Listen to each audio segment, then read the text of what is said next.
본격적인 휴가철이 시작됐습니다. 최근엔 집이나 인근 시설에서 휴가를 보내는 사람들이 늘어나고 있습니다. 대기업이 보다 활발히 벤처기업을 인수, 투자할 수 있도록 만든 기업 벤처 캐피털이 무산됐습니다. 채용 성차별 이슈가 계속되는 가운데 이를 해결하기 위해 만들어진 남녀 고용평등법이 유명무실하다는 지적이 나옵니다. 대출금리를 놓고 금융당국과 저축은행의 신경전이 계속되고 있습니다. 저축은행은 금리를 내릴 만큼 내렸는데 당국은 아직도 부족하다는 눈치입니다. 센 뉴스 플러스 잠시 후 뵙겠습니다.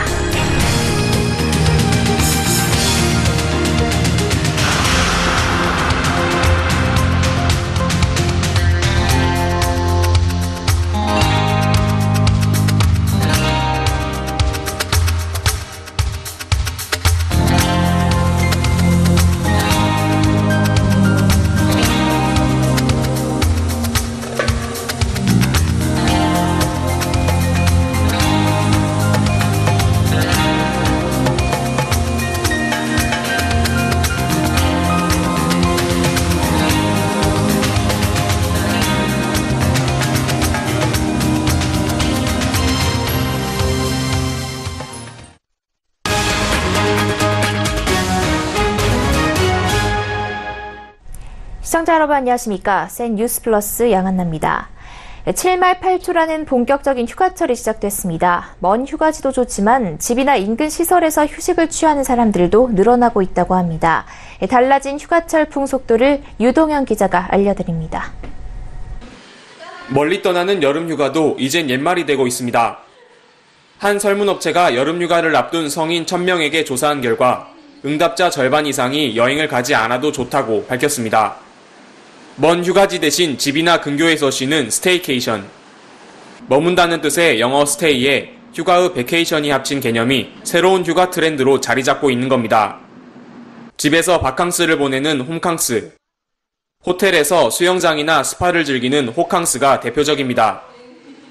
사람이 많은 복잡한 곳을 피하거나 편안한 환경에서 휴식을 취하려는 게 가장 큰 이유입니다. 덕분에 관련 용품 매출도 증가하고 있습니다. 지난해 비해 스마트폰 게임패드나 보드게임 매출 신장이 두드러졌고 누워서 드라마나 영화를 볼 수 있는 빈백 소파와 만화책 등 도서 판매량도 증가했습니다. 호텔 업계는 바쁘게 움직이고 있습니다. 롯데호텔은 다양한 수영장을 통해 호캉스족들을 붙잡고 있습니다. L7 홍대에 위치한 루프탑 수영장과 지상 85층 높이의 시그니엘 서울 수영장이 눈길을 끕니다.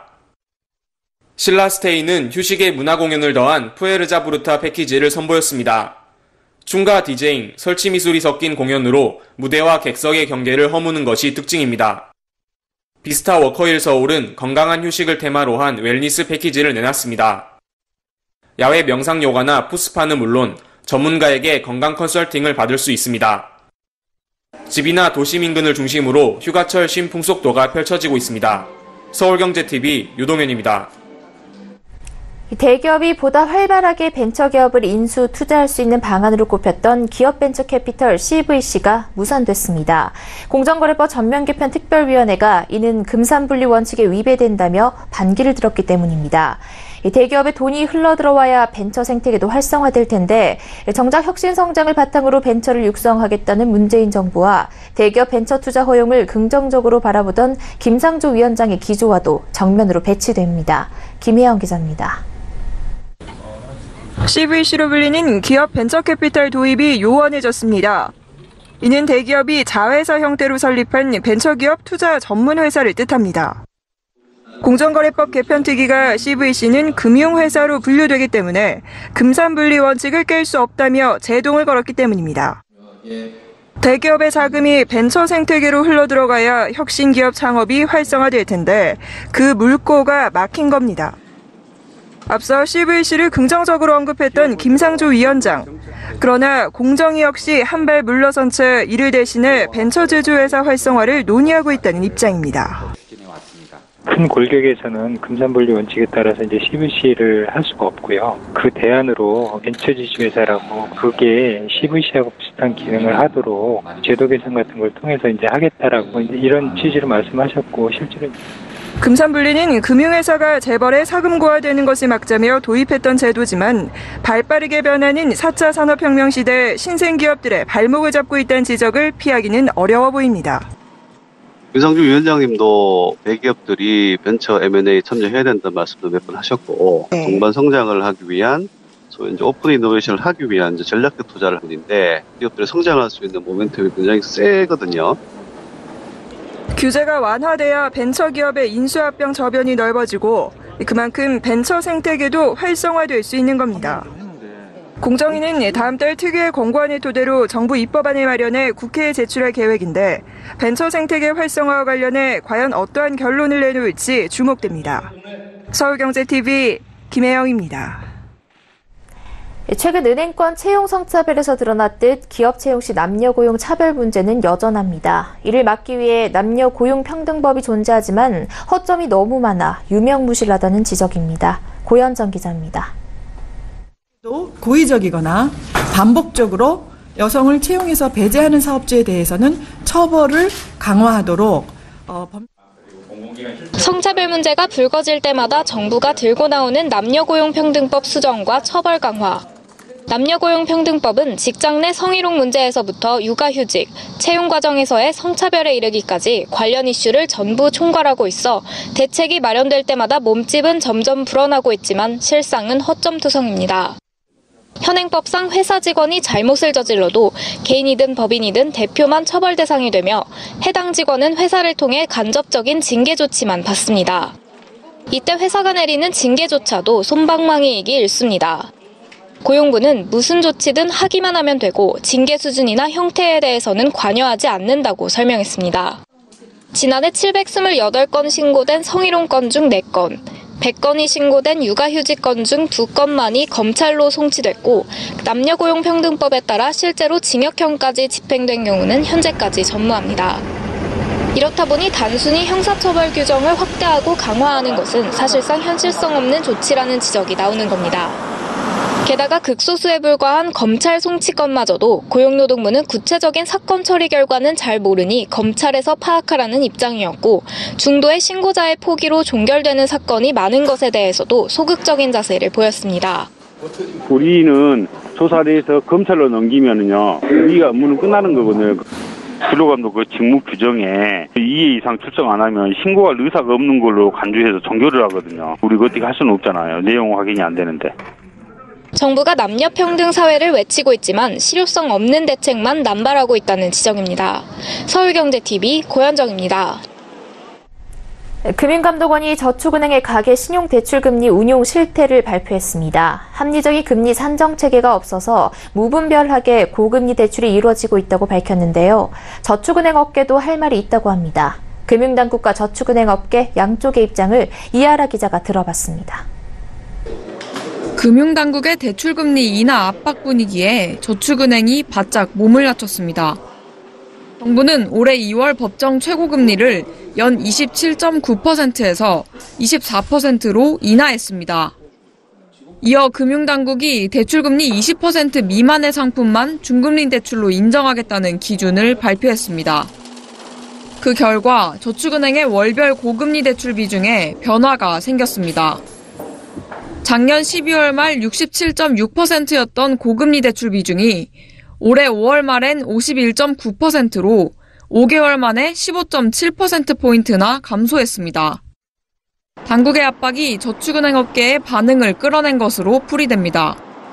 그러나 당국은 아직도 부족하다는 눈치. 고금리 대출 비중이 전체 대출 비중 대비 절반 이상을 차지하고 있다고 비판합니다. 금감원 관계자는 신용등급이 좋은 차주에게도 고금리로 대출하는 게 문제라고 지적했습니다. 저축은행 측은 이에 대해 주부는 신용등급이 1등급인 경우가 많은데 수입이 없기 때문에 5등급이 돼 고금리를 적용받을 수밖에 없다며 신용등급과 대출 상환 능력은 다르다고 해명했습니다. 결국 차주의 대출 상환 능력을 판단하는 기준에서부터 당국과 업계의 시각차가 큽니다. 저축은행이 중저신용자 대출을 잘하는지 제대로 감독하려면 차주의 대출 상환 능력을 판단하는 지표부터 현실화하는 게 필요해 보입니다. 서울경제TV 이하라입니다. 네이버가 오는 10월 보통주 1주당 액면가를 500원에서 100원으로 액면 분할하겠다고 지난주 공시했는데요. 신규 투자자 유입과 주주가치 제고를 위한 조치라는 게 네이버의 설명이지만 전문가들은 실적 개선이 먼저 이루어져야 투자자들이 돌아올 것이라고 조언합니다. 아니나 다를까 네이버 주가는 오늘 내렸습니다. 김성훈 기자입니다. 네이버는 최근 공시를 통해 오는 10월 보통주 한 주당 액면가를 500원에서 100원으로 액면 분할할 예정이라고 밝혔습니다.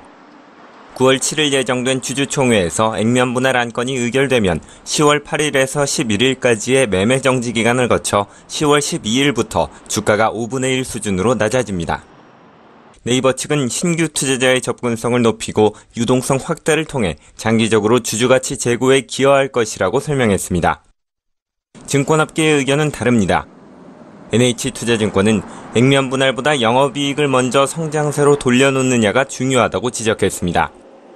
네이버의 주가가 연초 최고점에 비해 23% 이상 떨어진 지금 액면 분할보다 실적 개선을 통해 투자자의 마음을 돌려야 한다는 겁니다. 액면 분할로 투자 접근성은 높아지더라도 기업의 가치가 상승하는 것은 아니기 때문입니다. 네이버의 2분기 영업이익은 지난해 같은 기간보다 12% 이상 감소한 2,506억 원으로 지난해 4분기 이후 3개 분기 연속 하락했습니다. 주주가치 제고 측면에서도 배당 확대, 자사주 소각 등 추가적인 조치가 필요하다는 목소리가 나옵니다. 액면 분할이 주식 수를 늘려줄 수는 있지만 주주의 이익 증가를 보장하지는 않기 때문입니다. 액면 분할 후 외국인과 기관의 공매도 공세 가능성도 고려해야 한다는 의견도 있습니다. 삼성전자의 경우 액면 분할로 주가가 낮아지면서 외국인과 기관의 공매도가 크게 증가한 바 있습니다. 반면 네이버의 액면 분할에 대한 긍정적인 전망도 있습니다. AI 등 신사업과 콘텐츠 개발 투자로 인해 영업이익은 하락했지만 네이버의 2분기 매출은 분기 사상 최대 규모를 기록했기 때문에 실적 개선 여력이 충분하다는 설명입니다. 서울경제TV 김성훈입니다. 최근 중국의 반도체 굴기가 거세게 나타나면서 업계는 기술 격차를 벌리고 투자를 늘리는 등 글로벌 시장 1위를 수성하기 위해 총력을 다하고 있습니다. 반도체가 우리 수출의 20% 이상을 차지하는 만큼 정부도 지원을 아끼지 않겠다고 밝혔습니다. 이보경 기자가 보도합니다. 백은규 산업통상자원부 장관은 오늘 SK하이닉스 이천 공장과 삼성전자 평택 공장을 찾아 세계 1위 반도체 강국 위상을 지켜낼 전략을 논의했습니다. 정부는 10년간 1조 5천억 원 규모의 예산을 투입해 차세대 반도체 기술을 개발한다는 계획을 밝혔습니다. 더 이상 발전할 수 없을 정도로 고도화된 D램과 낸드 플래시에서 기술 격차를 유지하기 어려워진 만큼 차세대 반도체 기술 개발을 통해 1위를 수성하겠다는 것입니다. 백 장관은 또 우리나라를 글로벌 반도체 제조업으로 만들겠다는 구상을 발표했습니다. 이를 위해 산업부는 투자 유치 지원 제도를 개편하고 입지 환경 규제 개혁을 추진하겠다는 방침입니다. 업계에서는 SK하이닉스가 지난주 이천에 반도체 공장을 새로 짓겠다고 발표했습니다. 특히 SK하이닉스는 이 공장에 차세대 노광 장비로 꼽히는 EUV를 도입한다고 밝혔습니다. EUV는 10나노 이하의 정밀한 공정을 가능하게 하는 장비로 D램에서는 처음 도입되는 것입니다. 공정 난이도가 높은 10나노 이하의 미세 공정에서 기술 격차를 벌리겠다는 것으로 해석됩니다. 또 삼성전자는 최근 세계 최초 10나노급 8기가비트 신형 D램 개발과 5세대 V 낸드 플래시 양상 소식 등을 연이어 발표하면서 기술적 우위를 과시한 데 이어 이번 주에는 대규모 투자 계획도 발표할 것으로 관측되고 있습니다. 문재인 대통령과 이재용 부회장의 인도 회동에 이어 오늘 백운규 장관의 투자 동료가 있었던 만큼 김동연 부총리의 다음 달 초 삼성전자 방문 때 삼성전자가 대규모 반도체 투자 방안을 내놓을 것이라는 전망이 나오고 있습니다. 서울경제TV 이보경입니다. 정부가 오늘부터 저가항공사 진에어 면허를 박탈할지 여부에 대한 청문회를 시작했습니다. 미국인인 조현민 씨가 등기 임원으로 재직해 항공사업법을 위반했기 때문입니다. 다음 달까지 3번의 청문회를 열고 면허 취소 여부를 결정하게 됩니다. 1,900여 명의 진에어의 직원들은 잘못은 경영진이 했는데 왜 직원들이 고통받아야 하냐며 분통을 터뜨리고 있습니다. 정창신 기자입니다. 국토교통부가 오늘 진에어 면허 취소 관련 비공개 청문회를 시작했습니다. 지난 2010년 3월부터 2016년 3월까지 6년간 미국인인 조현민 씨가 진에어 등기 임원으로 재직해 항공사업법 등을 위반한 데 따른 겁니다. 항공사업법 9조와 항공안전법 10조에는 외국인 임원재직을 면허 결격 사유로 규정하고 있습니다. 진에어 직원 수는 1,900명가량. 청문회 결과를 봐야 하지만 면허 취소가 결정되면 이들은 일자리를 잃을 가능성도 있습니다. 상황이 이런데 정부는 진에어 근로자 고용 대책도 마련하지 않은 상황입니다. 청문회나 이런 과정에서 취소에 따른 어떤 고용이나 이런 부분 관련해가지고 충분히 의견 수렴을 하겠다. 이게 취소다 아니다 이걸 지금 정해져 있는 상황은 아니고 청문회나 이런 걸 들으면서 종합적으로 검토를 하겠다고. 진에어 직원들의 불안감은 극에 달한 상황입니다. 엄청 불안하죠. 지금 8월 2일 날 이해관계자 의견 청취라는 거가 이제 국토부에서 엽니다. 그때는 그 진에어의 존립에 의해서 타격을 입는 그 단체들이 다들 이제 참여를 할 건데요. 대책을 마련해달라는 것을 이제 또 간곡하게 얘기를 할 거고요. 또 다른 진에어 직원은 잘못은 경영진이 했는데 왜 우리가 고통받아야 하냐며 분통을 터뜨리기도 했습니다. 업계에선 면허 취소가 결정되면 또 다른 사업자가 인수할 것으로 내다보고 있습니다. 이에 대해 진에어 직원들은 만약 그런 상황이 온다면 한 명의 낙오자 없이 100% 고용 승계를 원한다고 요구했습니다. 서울경제TV 정창신입니다. 금융권에서 보여주기가 아닌 실제로 도움이 되는 사회공헌 활동을 하고자 하는 노력이 이어지고 있습니다. 각 금융사마다 소외계층과 지역은 물론 환경 문제까지 다양한 분야에 기여하고 있는데요. 어려운 곳을 찾아 나선 금융권의 공익활동을 정훈규 기자가 모아봤습니다. 마치 사우나 안에 있는 듯한 무더위가 시작됐지만 어린이들은 야외에서 물놀이를 할 수 있는 계절이 반갑기만 합니다. 워터슬라이드를 타고 내려오는 어린이의 천진난만한 표정에 보는 이들마저 절로 미소가 나옵니다. 소아암 환호회와 고양시 지역아동센터인 둥지 소속 어린이들은 지난 주말 농협은행 초청으로 강원도 원주시 오크밸리에서 잊지 못할 1박 2일의 캠핑을 즐겼습니다. 캠핑에 참여한 어린이와 가족들은 낮에는 물놀이와 다양한 체험 활동을, 밤에는 바베큐 파티를 하며 잊지 못할 추억을 남겼습니다. 농협은행은 지역사회와 함께 성장한다는 농협 정신을 기반으로 어려운 어린이들의 사회 정서적 성장을 돕는 등 소외계층에 많은 관심을 가져왔습니다. 그 결과 7년 연속으로 사회공헌 지출이 가장 많은 은행 1위에 이름을 올리고 있습니다. 농협은 농업인이 만든 은행입니다. 사회 각계각층의 어려운 사람들을 돕는 다양한 사회공헌 활동을 함으로써 농업인이 행복한 국민농협을 만드는 데 기여하고자. 하나금융지주는 오는 2020년까지 어린이집 100개를 지어 국가적 과제인 보육 문제를 해결하겠다고 나섰습니다. 실효성 있는 사회공헌 활동을 고민하다 보육시설 확충이 일자리와 고령화 등 문제를 해결할 수 있는 열쇠라 판단해 통크게 나선 겁니다. 저출산 고령화 문제 현상은 향후 국가의 미래를 결정하는 중요한 사안이기에 범사회적으로 힘을 모아 시급히 해결해야 될 부분이라고 생각합니다. 특히 지역사회에 실질적인 도움이 되기 위해 어린이집 건립장소는 보건복지부와 협력해 어려움이 큰 지역을 우선적으로 선정하고 있습니다. 수협은행은 해안 환경 문제 해결을 위해 임직원들이 직접 몸으로 나섰습니다. 이동빈 행장이 참여하는 자원봉사단이 매달 한 차례 이상 전국 해안마을을 찾아 환경 정화 활동을 펼치고 있습니다.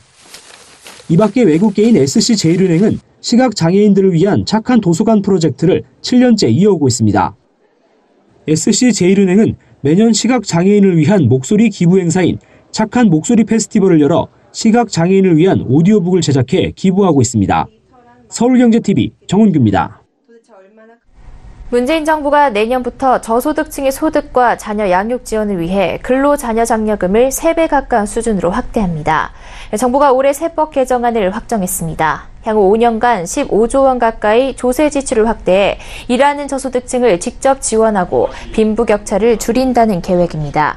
사실상 서민 감세 효과로 전체 세수는 내년부터 10년 만에 감소 기조로 전환하지만 고소득층과 대기업 증세로 서민과 중산층, 중소기업의 세 부담을 줄이는 부자 증세 기조는 유지됩니다. 주택 임대사업자는 등록하지 않으면 기본공제를 절반으로 축소하고 필요 경비율도 줄여 압박합니다. 또 미세먼지의 주범으로 지목되는 발전용 유연탄에 대한 개별 소비세는 30% 가까이 인상하고 특혜 논란이 일었던 면세점은 특허 요건을 대폭 완화해 진입장벽을 확 낮춥니다.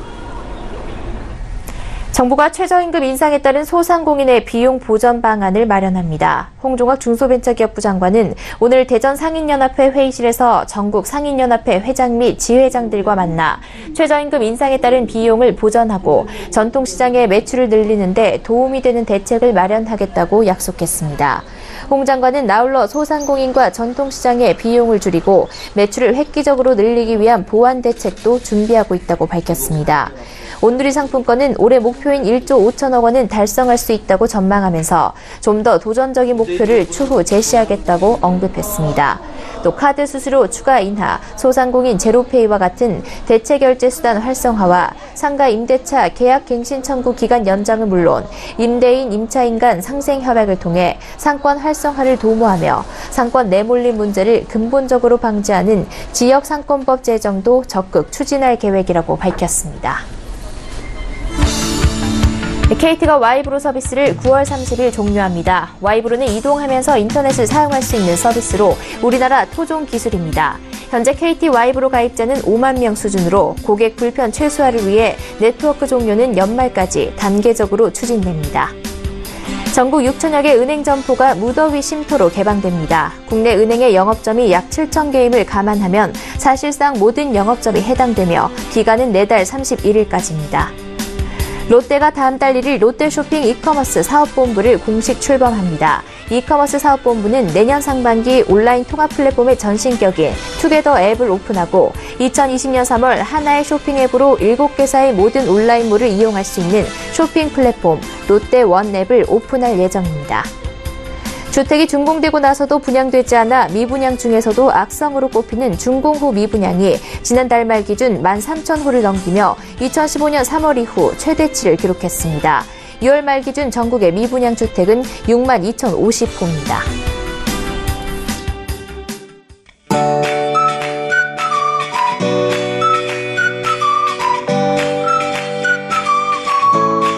안녕하세요. K웨더 라이프스타일 예보 최씨입니다. 오늘 서울은 35.6도까지 올랐습니다. 밤사이에는 열대야가 나타나겠고요.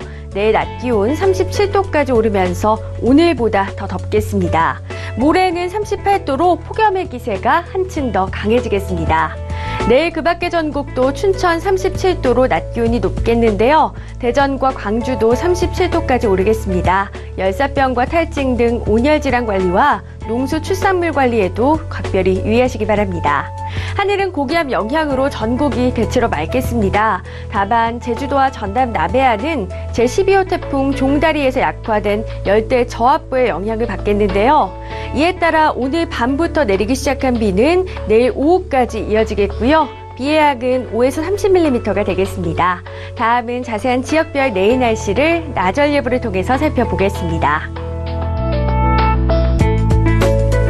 중부지방 비 소식 없이 구름만 조금 지나겠습니다. 낮 기온 서울과 춘천, 대전, 청주 37도, 수원은 38도로 더위가 이어지겠습니다. 동해안 지방 밤 사이에는 열대야가 나타나는 곳이 있겠고요. 한낮 기온은 속초와 강릉 33도 등으로 무척 높겠습니다. 대부분 폭염 경보가 발효 중이고요. 남부지방 밤 사이에는 열대야가 나타나겠고 한낮에는 광주 37도로 예상되면서 무척 덥겠습니다.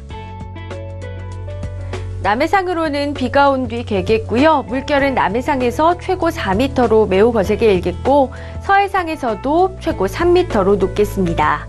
계속해서 열대야가 이어지겠고요. 낮에는 35도 이상 오르며 폭염이 나타나겠습니다. 날씨였습니다. 센 뉴스 플러스 여기까지입니다. 시청해주신 여러분 고맙습니다.